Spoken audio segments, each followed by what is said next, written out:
Yes, it is, Terry. Thank you. Okay.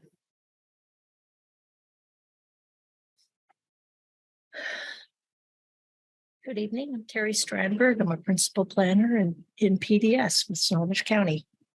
I'm here this evening to provide a briefing on the proposed amendments to the natural environment element, which is a component of the county's comprehensive plan. While the natural environment element is not a required element under the Growth Management Act, GMA does require conservation and protection of the natural environment within its goal statements and within the regulatory requirements for critical area protection.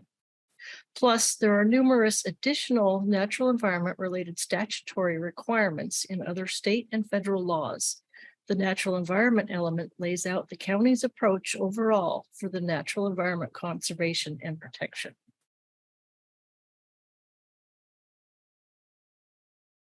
Here's a quick look at the full scope of the comp plan amendments that David mentioned during his introduction early on in this meeting.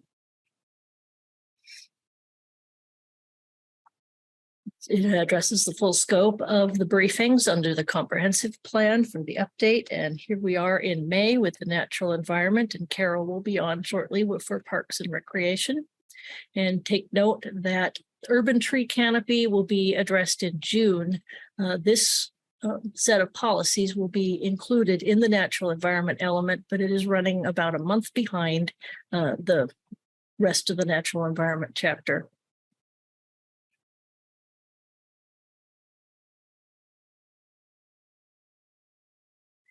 Hey. Tonight's briefing, for the purpose of tonight's briefing, I'll cover an overview of the proposed amendments, summarize the public comments we've received so far, and provide an opportunity for questions from the planning commissioners. Note that a detailed staff report was provided that includes each proposed policy amendment, all of the newly proposed policies, and the findings for why each change or addition is being proposed. Some policies will be relocated within the natural environment element, and some will be removed entirely from the natural environment element and either relocated as is or with amendments into other elements, or they will be deleted as redundant within their new locations. And I'll go into this a little bit deeper in a few minutes.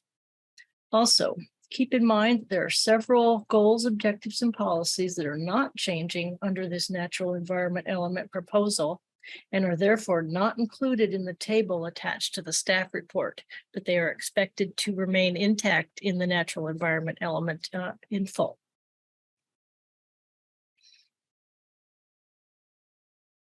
So by way of a little bit of background first, the natural environment element lays out a multifaceted approach for addressing natural environment requirements, including interjurisdictional coordination with other counties, cities, tribes, and state agencies, regulatory programs, including critical areas, shoreline management program, Clean Water Act, and Endangered Species Act, to name a few, and as well as enforcement related to regulatory requirements. Included are non-regulatory programs like public education, incentive and voluntary programs, restoration of habitat, acquisition of properties for county management, and monitoring and adaptive management programs. The citation that you see on the screen here is from the Growth Management Act guidelines for designating and protecting critical areas, recognizing that regulation alone may not be adequate to meet protection and conservation goals and standards, and acknowledging that public understanding is key to both regulatory and non-regulatory success. Along with this multifaceted approach, the natural environment element addresses two types of environmental issues. Number one is the protection of habitat, ecological function, and natural processes. And number two is the protection from hazardous environmental processes like landslide, earthquake, and flood. A proposed reorganization and renumbering of the natural environment policies is based around this two-part concept.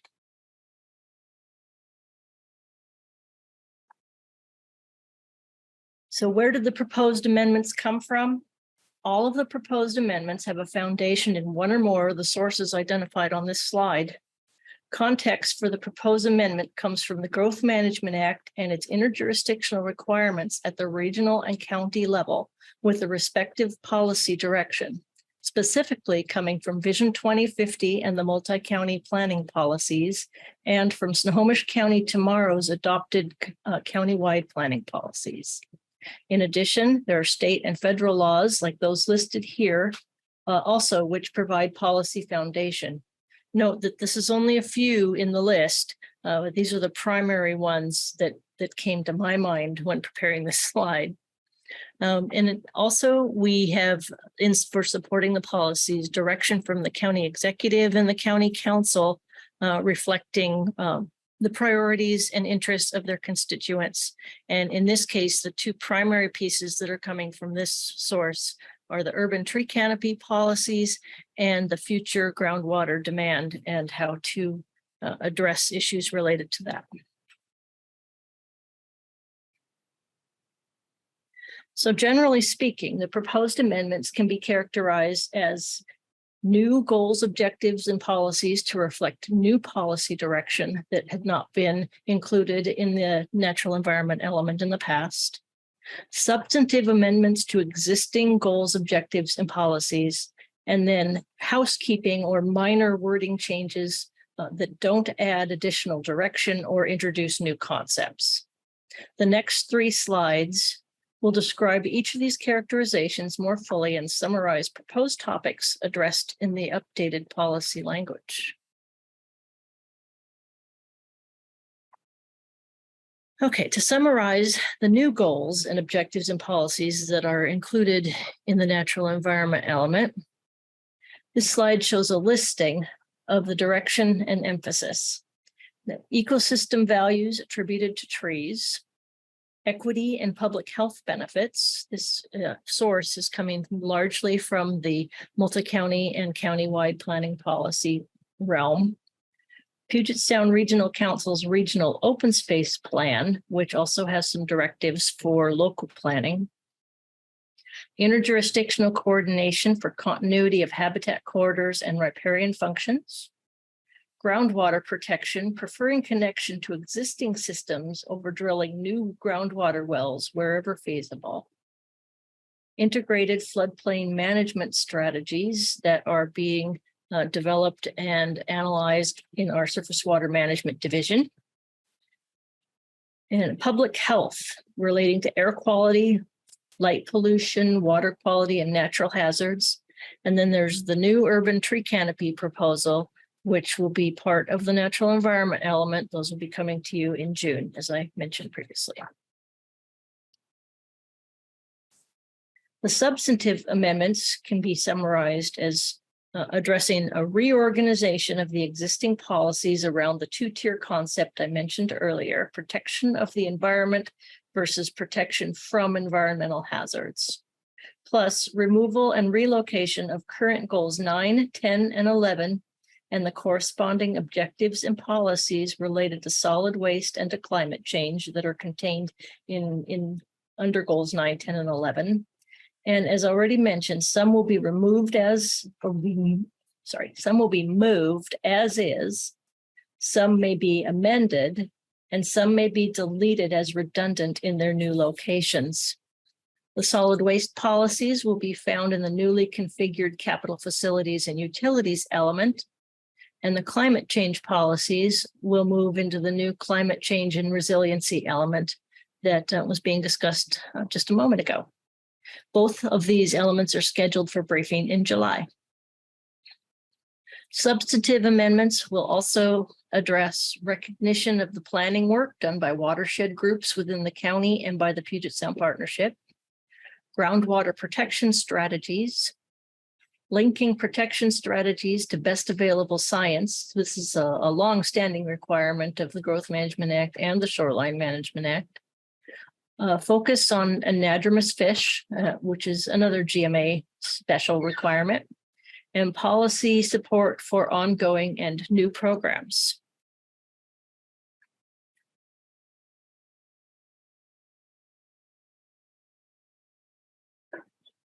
The housekeeping amendments include, along with the equity concept, is revised language using more inclusive wording. Status updates refers to original language such as prepare or develop a new program versus the new language, which is refocusing on a continuation or maintenance of programs previously developed. So there's a slight adjustment in the status and wording without really creating a new directive for the county. And also rewording for clarity, readability, removing typos, fixing punctuation and spelling errors, etc. And then a fairly substantial renumbering due to the reorganization of the element.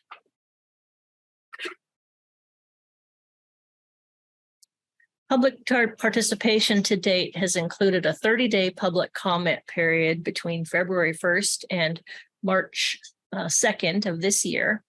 And comments were received from the groups and individuals as listed here: Department of Wildlife, the tribes, FutureWise, Sustainable Land Strategy, the Master Builders, and approximately 24 individuals. In general, there was strong support for the natural environment element amendments and additions, and stronger language was encouraged in the comments. Common themes focused on tree canopy, water, protection of water and habitat, and enforcement of protection requirements. Some concern was expressed related to property rights, stormwater management, housing needs, and questions of how the county would interpret and implement specific policies.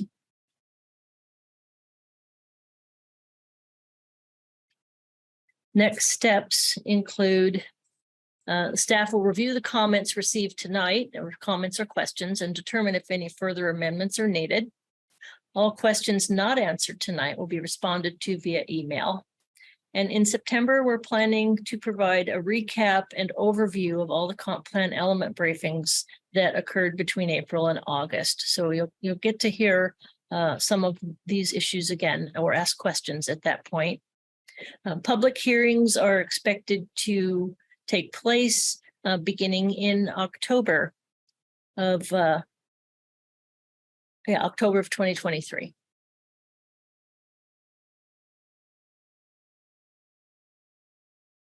And that concludes my overview of the natural environment element updates, and ready for questions. Thank you very much, Terry. Any questions or comments from commissioners? Of course, I have one, but I can't find the hand. There it is. Can I ask? Mr. Chair, can I ask my questions? Oh, yes. Go ahead, Shay. Okay. No problem. And Terry, and I'm sure David will answer too. I know it's done a lot. Why don't we do setbacks from rivers and streams if we're so worried about keeping the resources the way we have? Because everyone seems to want to live on the $1 million view that they have. Is that ever brought up, or is this in the wrong section? Just checking here. Setbacks, we do require buffers from streams, and they vary in width depending on the stream type and whether or not there's fish present in that stream. Segments of the rivers that are above a fish blockage might have a smaller buffer than those below the blockage. So we do have buffer requirements, and the buffer requirements include some adjustments, variability in the buffer allowances, as well as vegetation management to protect view corridors without removing all of the vegetation. Those are related. Those are all located. Those buffer requirements are located in our critical area regulations. Our natural environment element calls out our commitment to critical area protection without laying out the details of the buffer and setback requirements. Those will be coming to the Planning Commission for potential amendments um, uh, along with the final adoption of the comprehensive plan. So we will be adjusting our critical area regulations. And that's where you'll see those actual buffer widths requirements. Because that's a big concern. I mean, other than having a hatchery, we would be really out of luck on sustaining those species. And one question is one more, and maybe you can answer, or David could answer. Maybe we could work on the future instead of tribes. We could say Salish Sea tribes instead of just those few letters, maybe down the road, because that seems the way we're turning. Absolutely. Thank you for Yeah, that suggestion. Yeah, I think that's a great suggestion, Commissioner Sheldon. Certainly, we want to be respectful and use the terminology that our tribal partners are comfortable in using. I know you had made a comment through the project website, I think, aligned to that. So I think that's a great comment, and we'll certainly pass that along to staff, because that terms like that can appear in other elements of the comp plan, and much like Terry's reference to creating more inclusive language, it's a good example of how we can make things more inclusive. Thank you, Dave. Thank you, Commissioner Sheldon. Appreciate having you on the commission for these kinds of reasons. Any other comments, suggestions? My reading of natural environment element was, I was comfortable with where you're trying to go, Terry. I think it all just makes sense, and it fits in our times that we're in right now. It's a valuable thing. So can't really, the only thing you talked about bookkeeping or housekeeping and things like that, something I've noticed with the various sections of the comp plan and the elements is they're lengthy. There's a lot of policies and objectives and so on. And I always wonder if it would be feasible, possible, doable to go through and rake through the various elements and try to consolidate some of them and try to reduce the volume of these documents. I don't know if it's even possible. I think maybe it's just a pipe dream for me to come up with something like that, a comment like that, but consolidation to reduce the wordage would just seems like a great, thinking of the perspective of the general public when they read documents like this, and you want to draw them in and not chase them off. I don't know if that's realistic or not, but just a thought. It's an excellent point. And over the years, we've worked on consolidation. But as you can see by reading through, and as Eileen mentioned in her comments, there's a lot of overlap between the elements. I mean, for instance, the natural environment element only speaks very briefly about transportation, because the transportation element is going to take on, the environment related issues that they're trying to address through transportation planning. Another example is the natural environment element is not tackling climate change. That will be in a separate place. Utilities and capital facilities are also, there's a lot of water issues that overlap in both of those with the natural environment. So people kind of expect to see a certain policy direction laid out in a certain place, but there is a lot of overlap. So I'm sure there is some redundancy in the plan that hopefully will point people to other sections to review those policies there to get a full picture. If I might jump in here, you've heard a little bit from some of the project managers about reorganization, reformatting. The comp plan was originally adopted in 1995. We haven't changed the format of the comprehensive plan since that point in time up until now, and we made a decision about 3 years ago, actually just before the pandemic, to invest time in a reformat of the comprehensive plan with the primary goal of making it more usable and more readable. Under the Growth Management Act, there are requirements of mandatory elements, and some elements have very explicit guidelines for their content, such as transportation and cap facilities and utilities. So while it is certainly, we want to create a much smaller, maybe more nimble document from the reader point of view, we do have some requirements in GMA that we do have to adhere to. And there is sometimes a strategic advantage to creating optional elements like the climate change element and the tribal coordination element, which you'll hear about in August, because it elevates that topic in a way that creates more visibility on a countywide level. So, we're certainly try to be mindful of words. There are 938 policies in the current comp plan. We are removing a few. We're adding some. I don't know where the final number will be, but it is certainly a point well taken.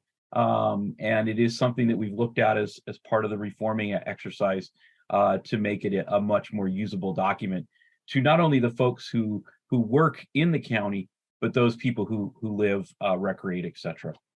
Okay. Yeah, thanks very much to both of you for that great answer. There's a sensitivity there and a desire to do a really good job, and we're going to see that as we go forward. Commissioner Campbell. Thank you. I hope other commissioners kind of recognize that David Killingston responded to my question about when things are shoulds or shalls. And so I think it's useful to read through some of the amendments, looking at how either something is a should or it's a shall. I don't think you use may very often, but it was instructive to me to notice, like, when you are actually committing, it's like a mandatory thing you are going to do, at least as I read your response, David, there. So I think that's as helpful as we look at something. Something is less, it's more discretionary, some things are mandatory. And my substantive question is, you mentioned also in your original thing that you're getting some guidance on groundwater, but I noticed in your groundwater amendments that you are going to some pretty strong language there. And I don't know if that's a result of the Hearst decision, or you're elevating groundwater now to a pretty significant set of changes. Just curious if you could comment on where that's coming from and where you're planning to head with that. That is correct, that the language around groundwater protection is substantially strengthened, and that is largely the result of the Hearst legislation that is codified in RCW 9094, which strongly represents and supports the in-stream flow rules in the Washington Administrative Code. So we have requirements to maintain an in-stream flow, and a recognition that that in-stream flow is supported a great deal by groundwater in addition to the surface water, the rain, the runoff, et cetera. So there's quite a bit of interrelationship between water table and the quantity of water in the streams, particularly during the dry seasons. So we have direction from the restoration regulations in 9094, RCW 9094, to protect stream flows. And that is paired with direction from the county executive to seek to connect to existing water systems whenever they are available, as opposed to preferring new individual groundwater wells, particularly in areas where we have underground contribution in what they call the 10-year travel zone of Group A wellheads. And a Group A system is a public water system that serves water to more than 25 people for more than 6 months out of the year. There's a lot more to the definition. That's just kind of my rule of thumb. But the large water providers don't want a lot of individual wells being drilled within their wellhead protection zones because it changes the water table level and depletes their supply. It takes a long time for water from the surface to get into the groundwater source. It's not an instantaneous or even a single season. There are some contributions to groundwater that take over 100 years to get to a destination where it can be accessed from a well. So we're seeking to protect those water systems and simultaneously protect stream flows as best we can. And that's really the impetus behind the groundwater protection strategies in the policy language. And those will also be addressed in a potential future update to our critical aquifer recharge regulations in our critical area code in Snohomish County Code 30.62C. So you'll be seeing those at some point as well. Thank you. That's really well said. And that's what I thought. Thank you very much for that, Tom and Terry.